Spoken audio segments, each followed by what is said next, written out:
저의 생명도 소중하고요. 그리고 불미스러운 사고로 이어질 수 있는 그런 환경을 만들고 싶진 않아요. 오메!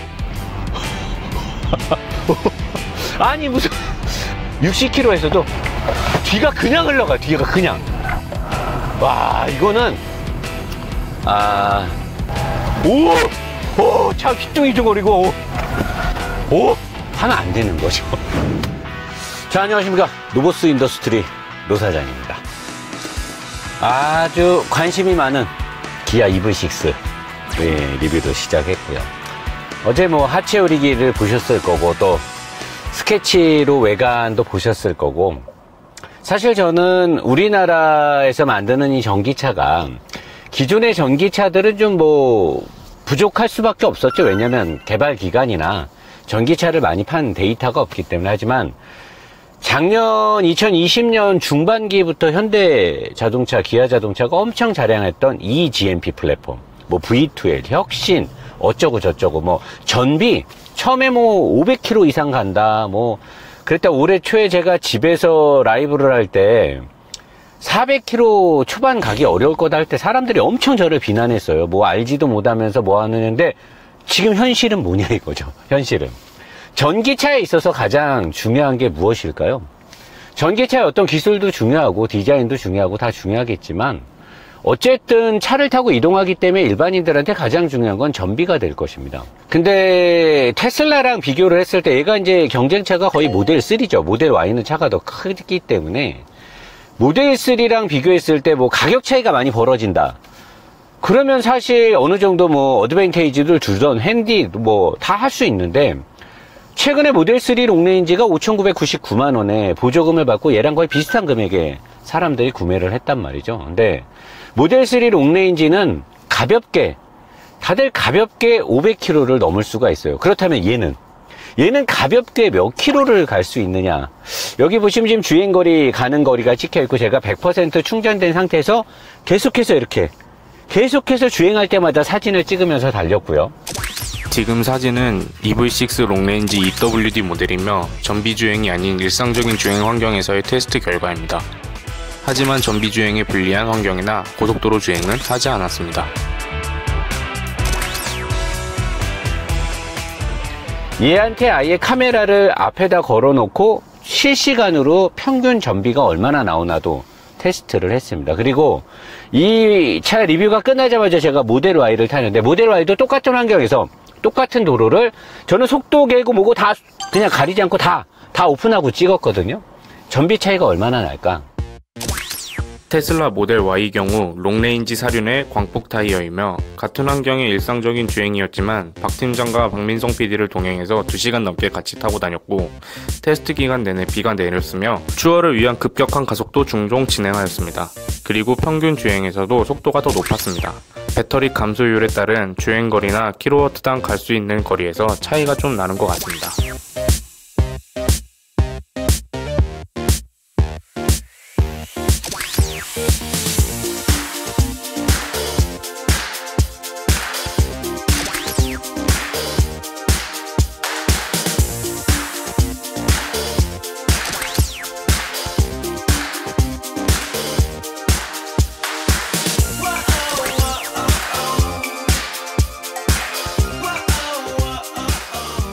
제가 처음에 대전에서 이 차를 받아서 밤에 라이브로 올라오면서 리뷰를 했을 때 제가 그 얘기를 했어요. 테슬라하고 많게는 25%, 30% 가까이 전비 차이가 날 것이고, 아무리 적게 나더라도 18% 이상은 날 것이다. 근데 그게 테슬라가 4륜이고 얘가 2륜일 때 얘기예요. 얘한테 엄청나게 어드밴테이지를 줬음에도 불구하고, 그리고 얘가 배터리 용량도 2kWh가 더 큽니다. 그리고 현대기아자동차는 eGMP라고 혁신의 어쩌고 저쩌고 하면서 이 플랫폼을 엄청 자랑을 했어요. 나는 대한민국 소비자들한테 그렇게 큰 기대치를 줬음에도 불구하고 잘 안 되고 있는 것들이 너무나 아쉬운 거예요. 그래서 이 리뷰를 통해서 전비라든가 이 차의 운동 특성, 그리고 실내 크기 등은 얘기를 이미 했고, 사실 실내 구성은 전기차 이 GMP를 통해서 새롭다? 없어요. 새로운 거 없습니다. 그냥 K5나 스포티지나 별반 차이 없고요. 여기 디자인이 뭐 살짝 다르긴 하는데 별로 없고, 자, 지금 주행 가는 거리가 요 정도 나왔으니까 제가 100% 충전해서부터 50%까지 줄어들 때까지 계속 사진을 찍었잖아요. 그리고 이제 50% 미만일 때부터 어떻게 되나 측정을 할 거고요. 핸들하고 실내 구성은 저는 사실 이 싸구려 플라스틱 소재가 들어간 거 빼고는 실내 구성은 사실 마음에 들어요. 의자도 좀 작기는 해요. 의자가 작고, 이 GMP라는 전기차 전용 플랫폼인데도 불구하고 바닥은 사실 좀 높게 설치가 돼 있는데, 저는 사실 실내 구성은 그냥 전기차 같게 모던하고 딱 필요한 것들만 돼 있어서 크게 실내 구성에서는 뭐 흠을 잡을 거 없는데, 이 앉았을 때 천장까지의 높이가 되게 낮아요. 이게 약간 뭐 SUV도 아니고 세단도 아니고 약간 애매모호한 그 성격을 띠고 있는데, 트렁크 공간은 굉장히 많이 흡수하고, 근데 그런 것들은 뭐 여러분들이 직접 체크가 되니까. 자, 그럼 바로 이제 주행에 들어가서 한번 테스트를 해보도록 하겠습니다. 자, 출발을 해서 쭉 갔을 때, 이 차가 모델3들이 갖고 있는 출력보다는 살짝 부족해 보인다는 건 있어요. 왜냐, 얘가 모델3의 일반 모델들하고 비교했을 때 최대한 200kg 가까이, 적게라도 한 150kg 가까이는 얘가 무거워요. 그러니까 저는 이제 그 부분도 사실 마음에 안 드는 게, 전기차 전용 플랫폼을 만들었음에도 불구하고 전체적인 공차 중량에서 크게 줄이지를 못했다는 게 조금 안타까운 부분이죠.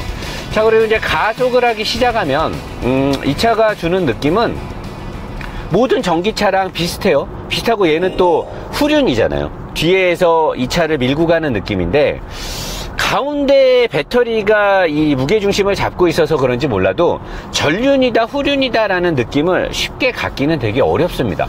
그리고 핸들을 조작했을 때 핸들에서 주는 느낌은 사실 뭐 얘가 갖고 있는 렉 타입의 이 핸들 스티어링 시스템이 좋고 나쁘다를 말하긴 되게 어려워요. 되게 밋밋한데, 굉장히 지금 제가 아쉽거나 나쁘게 보는 부분이 뭐냐면, 얘는 후륜 구동인데도 불구하고 전륜 서스펜션을 전륜 구동들이 쓰는 맥퍼슨 스트럿을, 그것도 아주 단순한 시스템 구조로 넣어놨고, 중량이 보통은 맥퍼슨 스트럿을 쓰는 차들은 특별한 그 SUV나 미니밴이나 이런 것들을 제외하고는 대부분 일반적인 차에서는 1600kg가 넘어가는 차한테는 웬만하면 이 맥퍼슨 스트럿을 잘 적용을 안 해요. 특히나 얘처럼 순간 토크가 어마어마하게 빨리 나오고 후륜을 채택하고 있는 상황에서는 맥퍼슨 스트럿을 넣으면 안 되는데, 얘는 지금 맥퍼슨 스트럿에 스틸로 된 서스펜션이 들어가 있어요. 그래서 이 방향 전환을 할 때, 차선 변경을 할 때 앞뒤가 이렇게 따로, 전철의 그 이음새를 통해서 앞칸과 뒷칸이 따로 움직이는 듯한 그런 느낌으로 차선 변경을 할 때 느낌을 줘서, 빠른 속도에서 차선 변경을 하게 되면 굉장한 위험함을 초래를 해요. 그리고 그런 부분들이 어디에서 체크가 되냐면, 자, 자율주행을 걸어 볼게요. 자율주행을 걸어 보면 얘를 이제 속도를, 여기가 100km 제한속도 구간이니까, 자, 100km 제한속도를 반자율주행을 걸어보면 얘가 시스템의 문제인지 뭔지는 잘 모르겠는데, 곡선 구간을 갈 때 보면 이렇게 부드럽게 가는 게 아니라, 지금 여러분들이 이 카메라에 찍힐지 모르겠어요. 얘가 차가 이렇게 흔들리면서 갑니다. 지금도 이렇게 앞차를 따라갈 때, 앞차가 있을 때는 그나마 좀 난데, 지금도 계속해서 이 똑바른 길을 갈 때도 핸들이 조금씩 움직이면서 차가 계속해서, 그러니까 운전자가 뭐 핸드폰을 보면서 가는 것처럼 계속해서 이 똑바로 가지 못하고, 아마 뒤따라오는 차도 느낄 거예요. 내가 계속 이렇게 조금 불안하게 가고 있다. 어젯밤에 제가 반자율 주행을 걸고 집에 올 때 20분, 한 30분 가까이를 반자율 주행을 걸고 왔는데 깜짝 놀랐어요. 밤에는 얘가 더 심해요. 지금도 계속해서 차는 계속 꿈틀꿈틀 거리면서 운전을 하고 있거든요. 지금 얘가 그나마 앞차가 가까이 있기 때문에 앞차를 딱 목표를 두고 가니까 덜 휘청거리는 거고요. 만약에 앞차가 없는 상태에서 반자율 주행을 걸고 가잖아요. 굉장히 꿈틀꿈틀. 나는 이게 얘가 지금 양쪽 차선을 인지하고 가는 거에도 약간 저는 문제가 있다라고도 보고 있고요. 또 하나는 후륜에서 밀고 가는데 후륜 서스펜션이 하체 우리기에서 얘기했듯이 너무나 부실하게 이 1900km가 넘는 차를 지탱하기에는 너무나 부족한 시스템으로 지금 하드웨어가 구성이 되어 있기 때문에 뒷바퀴가 지금 계속해서 흔들리는 게 아닐까라는 느낌이 들고요. 이 차는 뒷바퀴 서스펜션의 불안정함, 그 다음에 미세하게 다른 전기차 우리나라 뭐 코나 EV나 이런 것들에 비해서는 좀 덜하지만 다른 수입 전기차 특히나 테슬라에 비해서는 고주파음이 계속 들려요.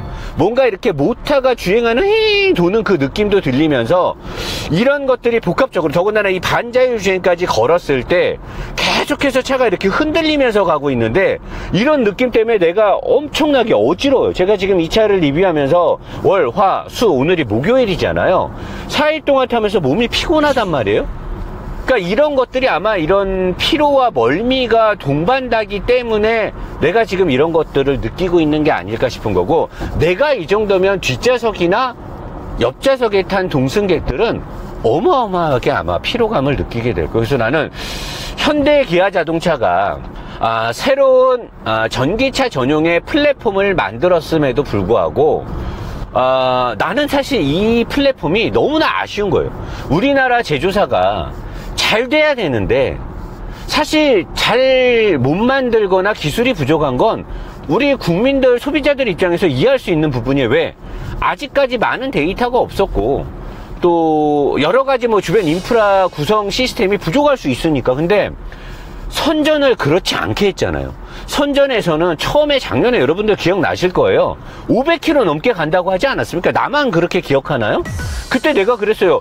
현대 기아 자동차가 만드는 전기차 플랫폼이 배터리를 획기적으로 큰 걸 넣지 않는 이상 500km를 가는 건 나는 불가능하다고 본다. 근데 테슬라 모델 Y, 모델 3 롱레인지들이 500km를 넘게 간다라고 하니까 이 GMP 플랫폼도 500km 넘게 간다 그랬어요. 근데 아니야? 그리고 내가 올해 초에 3월달에 4월달에 라이브를 통해서 유럽 쪽에서 스위스에서 독일에서 공개됐던 사양들을 공개하면서 봐라, 이륜 모델이 유럽 WLTP 기준에서 이것밖에 못 간다.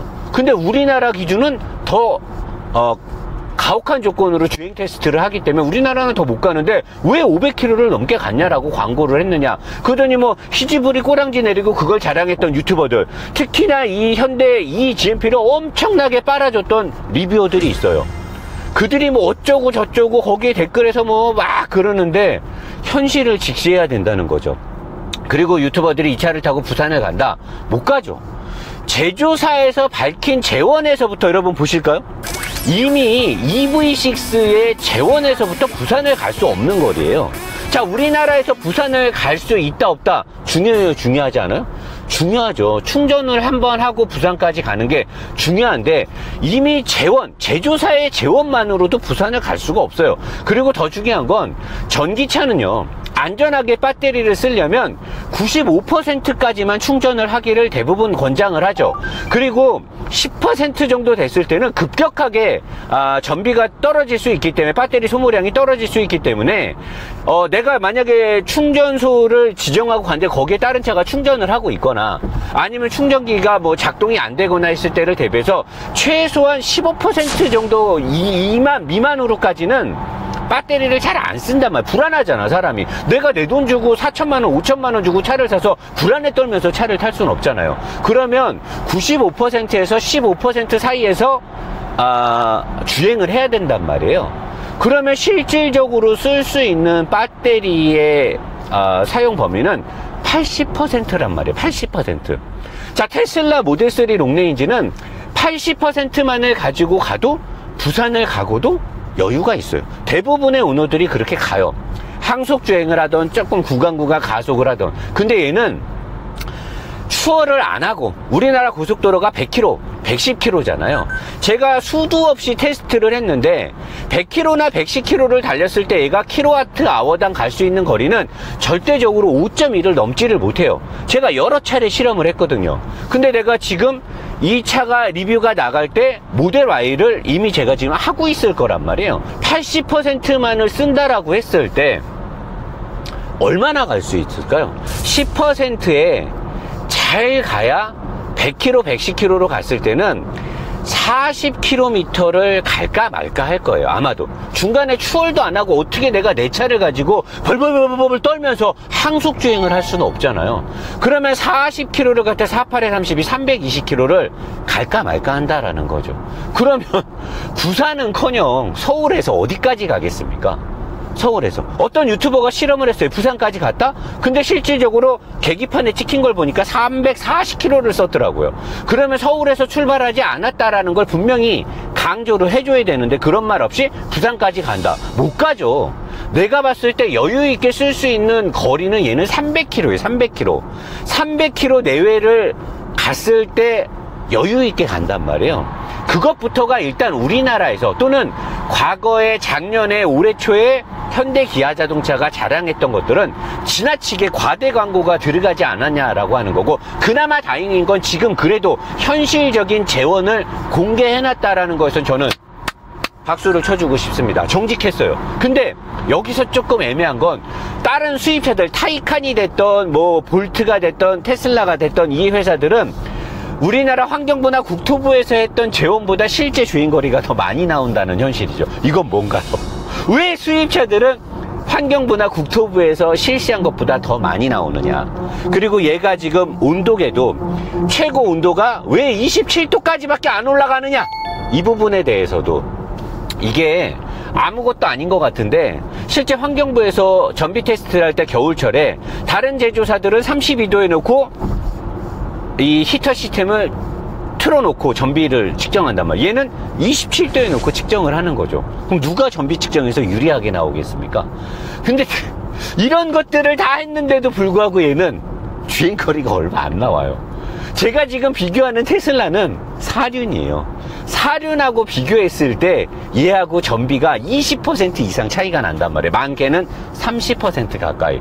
자, 속도를 높여서 조금 이제 높이기 시작하면 앞에 서스펜션이 속도가 높아지기 시작하면 미묘하게 떨기 시작해요. 자, 그리고 브레이크를 밟기 시작하잖아요. 브레이크가 처음에는 듣지를 않아요. 그냥 쭉 미끄러지고 노즈 다이브 이런 것도 없는데 브레이크를 밟았을 때 차를 감속을 잘 못합니다. 현재 이 차에 달려있는 타이어도 고성능을 지향하지 않는데 브레이크조차도 제동 능력이 현저하게 부족한데 서스펜션이 부족하기 때문에 급브레이크를 밟았을 때 얘는 핸들 돌리게 되면 어마어마한 이런 표현이 맞을지 모르겠는데 대참사가 생길 수도 있어요. 제가 웬만해서는 차를 몰면서 쫄지 않잖아요. 저는 이 차를 몰면서 굉장히 조심스럽게 운전을 합니다. 어떠한 상황에서도 이 차의 하체 구성은 내가 움직이는 조향이나 내가 밟는 브레이크와 엑셀레이터를 받아줄 수 없다라는 걸 내가 시시때때로 계속 느끼고 있어요. 차를 타면서 이렇게 불안한 느낌을 받는 차들은 과거 내가 F150 같은 거 랩터를 타고 고속주행을 했을 때나 스타리아를 몰았을 때나, 그러니까 완벽하게 주행하고는 동떨어진 어떤 목적성을 가진 차들을 탔을 때 내가 항상 조심스럽게 차를 몰았는데, 얘는 현대 기아 자동차가 그렇게 자랑하는 전기차 전용 플랫폼을 갖고 있음에도 불구하고, 자, 100km 정도에서 차선 변경을 해볼게요. 들어가면 이렇게 차가 휘청휘청 거려요. 차가 자체가 지금 세게 들어가지 않았어요. 뒷바퀴의 서스펜션은 얘를 따라오는 것조차도 버거워요. 원래 보통은 제가 말하죠. 이 자동차의 운동 성능의 캐퍼시티는 뒷바퀴의 운동 성능, 뒷바퀴의 설계 구조에서 나온다고 그러는데, 얘는 뒷바퀴가 전체적으로 이 차를 밀어주거나 주행 안정성을 잡아주는 게 아니라 따라오는 것 자체도 버거워요. 아까 제가 얘기했던 지하철 칸칸 두 칸에서 뒷칸을 보면 될 것 같아요. 뒷바퀴의 서스펜션은 나는 진짜 현대 기아 자동차가 이 GMP를 만들면서 이렇게까지 허술하게 차를 만들 수 있을까라고 의문점이 들 정도예요. 도대체 엔지니어들은 뭐 하는 사람일까? 아니면 엔지니어들이 잘 만들었는데 원가 절감을 위해서 대거 생략이 된 게 아닐까 의심이 들고 있는 거죠. 어떻게 뒷바퀴 서스펜션을 이렇게 만들어? 공차 중량이 2톤에 가까이 가고 더군다나 모터, 사륜을 넣고 하면 엄청나게 높은 토크가 나오는데 어떻게 뒷바퀴 서스펜션을 이렇게 만드냐. 어떻게 로우암에만 알루미늄 합금을 넣을 생각을 했냐고요. 로우암을 튼튼하게 만들고 토어 컨트롤 링크를 더 뒤쪽에 더 단단하게 잡아야 되는데 어떻게 서스펜션을 이렇게 만듭니까? 이러면서 N버전을 만든다고요? 장난하십니까? 아니면 N버전들은 다른 사람들이 만드는 거예요? 이 차를 모는 사람들이 전기차기 때문에 토크가 어느 정도 나오는데 어떻게 서스펜션을 이렇게 세팅을 하냐고요. 완전히 지금 배신감이 들어요. 저는 사실 이 GMP를 배터리의 어떤 주행거리를 가지고 현실적으로 자랑을 해라, 그러지 마라, V2에 자랑하지 마라, 그런 것들 자랑할 거 아니다 라고 제가 올해 초에, 작년 말에 기대를 하는 소비자들한테 현실을 직시하자라고 얘기했는데, 지금 너 지금 너무 어지러워요. 너무 어지럽습니다. 저 어지러워서 오늘 밤에 라이브 못할 것 같아요. 이 요인과 피칭, 전자파가 나만 느끼는 건지 모르겠는데 왜 이렇게 사람을 피곤하게 만드는 건지. 승차감이 좋다고요?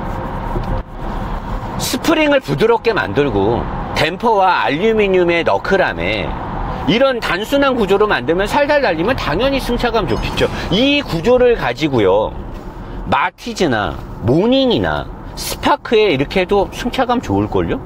이 구조를 가지고 승차감이 안 좋을 수가 없죠. 이 구조에서 당연히 승차감이 좋겠죠. 근데 차를 승차감만 좋게 하기 위해서 만든 거예요? 니아까도요, 푹신푹신한 타이어 껴놓고 바람 빼놓으면 승차감 좋아요. 차는 잘 달리고 잘 서는 게 우선 아닙니까?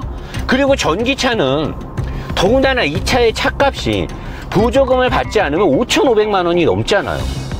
아니 근데 5,500만 원이 넘는 차가 부산을 못 가면, 우리나라의 기준은 서울에서 부산 아닙니까? 근데 부산을 못 가버리면 그게 뭐예요? 그런 거를 가지고 자랑을 합니까? 아니 지금 테슬라나 다른 회사들이 다 가는데 이거를 못하면서, 나 진짜 이해가 안 되네. 그러면 잘 가고 잘 서기라도 하든가 운동 성능이라도 좋든가, 아니면 이렇게 뭐 차박을 하고 뭐 V2 해가지고 뭐 놀러 가서 뭐라면 트렁크가 넓고 의자를 제꼈을 때 차 안에서 잘 수 있게라도 만들어 놓든가. 도대체 뭐 하신 거예요?